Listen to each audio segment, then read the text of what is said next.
Hey guys, welcome to our channel. In this video, you will learn on how to change your profile picture on Microsoft Teams. Alright, so here as you can see, I am on the Microsoft Teams application.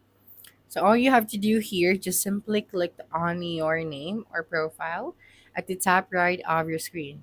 Okay, so this one, the account manager. And then here you have your email, and then you have these options.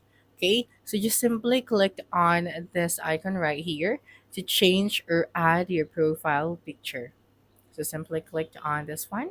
Then after that, you have here the upload and the remove option. So just simply click on this upload option, and then you will be directed to your files. So just select your folder and then select your profile picture and then just click on open after that. All right, now just simply click on save and then just wait for a couple of seconds, and then right here you have here your new profile picture. So that's it for this video. If you think this video helped you solve your concern, please subscribe, like this video, and leave your comment below. Bye.